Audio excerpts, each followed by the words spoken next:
Good evening, Noel Gallagher. All right, mate. How are you, Noel Gallagher? I'm not too bad. How are you? Well, I'm happy. But No, listen, did you watch the game, Noel? Hold on, before we talk football, where in the world are you, Noel?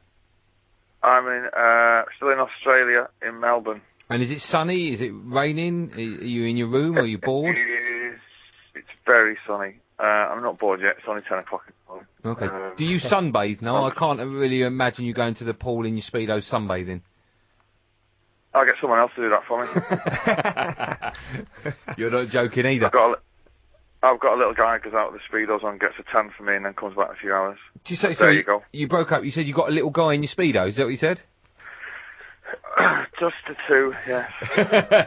Listen, as always, thanks for coming on. A strange result, although usually you don't do well at Goodison, so it wasn't that much of a shock, was it? No, not really. I mean, I don't think any City fans going down there tonight would have. If we'd have won, we would have been elated. But we never do well there. You know, you could have picked that result tonight. Out of all of them, that would have been a banker for me. Yeah, I don't know. There you go. What can you do? The next one will be Stoke away. We'll get beat there as well. But as long as we keep winning the home games, we'll be all right, I think. No, just Roberto Mancini come on we had a little bit on the radio saying we didn't prepare for the game properly. We thought it'd be a lot easier than what it was. That's weird. I heard that, but I think he's probably taking his players out of the firing line, because if that's the case, then he might as well put a big sign on his head that says "sack me." Because it shows inexperience. Everton's always a tough game. I mean, I don't believe for a second, after having the weekend off, because we weren't in the cup, that they've not prepared for that game properly. He's just taking the heat off the players. There is no way. I mean, this guy's won. Do you think they might give him too many days off? You know, something like that. Well, no. yeah, they might give him 4 days off. Yeah, well, you could have. I don't know, but I can't for the life of me see. Those players are professionals. They would have prepared. They would have prepared properly, I would have thought. I just think that's nonsense. I've got to get your view on Tevez now. We got it last week when City were flying high, so to speak. They're level on points now with United, although they do have a better goal difference.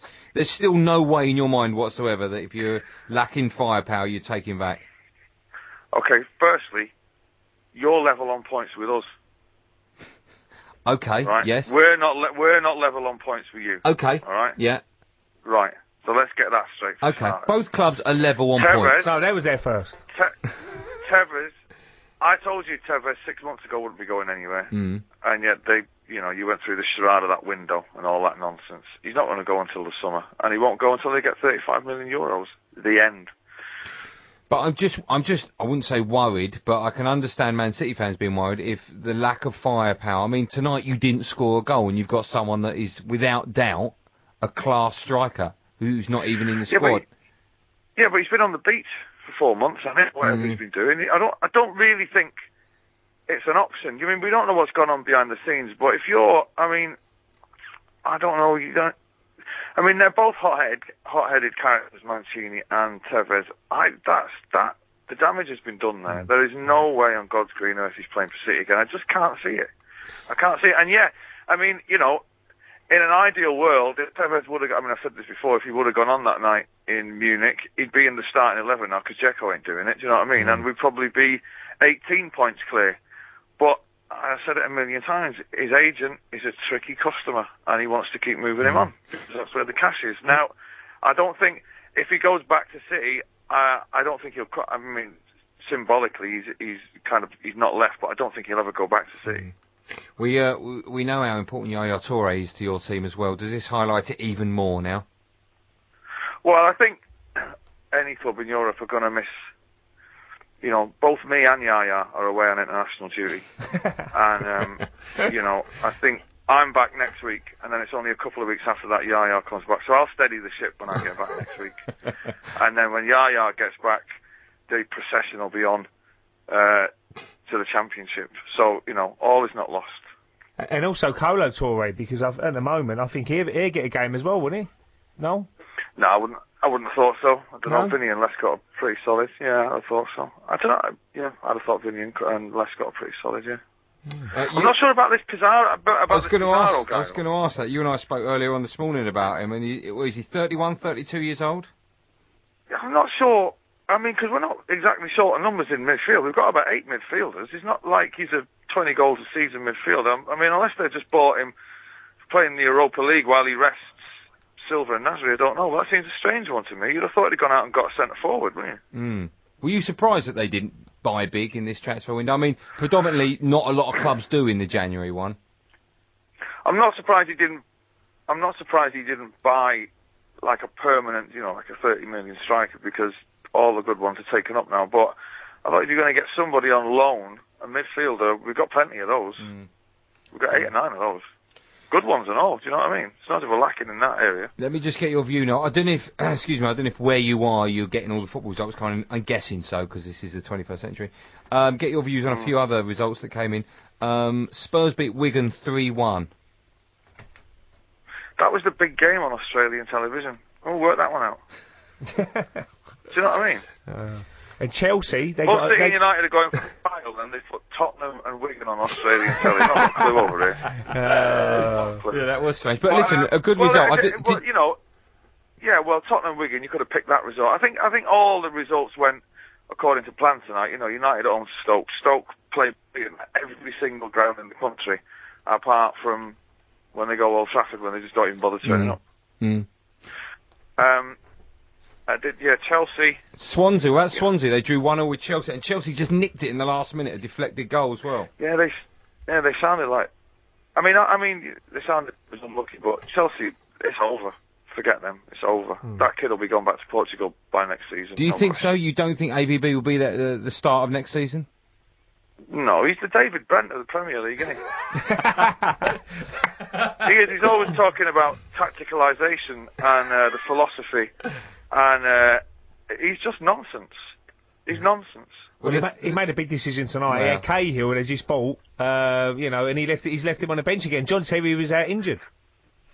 Well, no. I mean, obviously you're buying Cahill because he's going to replace John Terry in some respect, because John Terry's getting old now, and it's like, well, you'd have thought that'd be the ideal game. Swansea are a footballing side. He's pretty good on the deck, Cahill. It's not like he's playing Stoke away, you know what I mean? And they're going to be under pressure all night.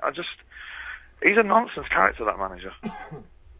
It was a strange result. It was a strange result. I'm amazed they nicked it as well, and Ashley Cole got sent off right towards the end as well.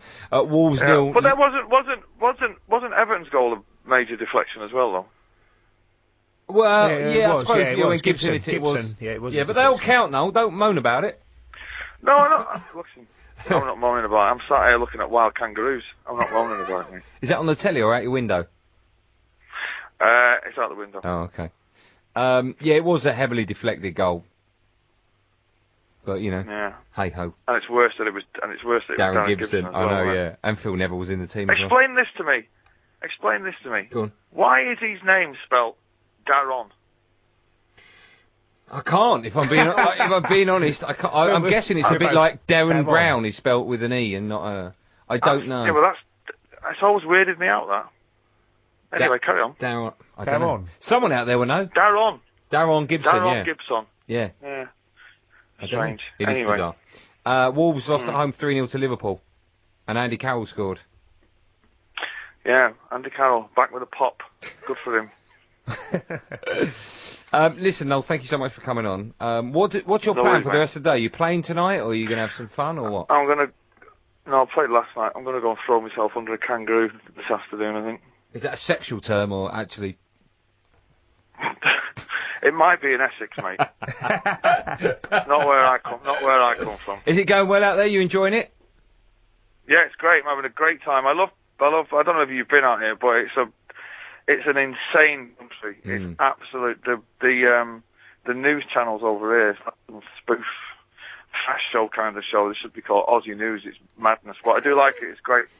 What about the spider? One of the things that puts me off there is I don't like the spiders, and they're huge. Have you encountered any of those?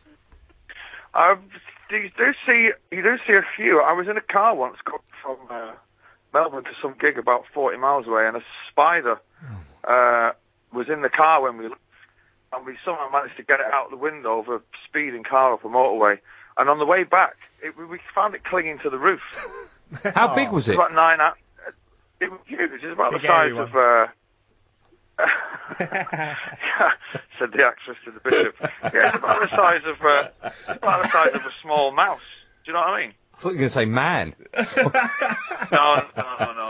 Size of a small mouse, but you know, you don't have to eat them. Yeah.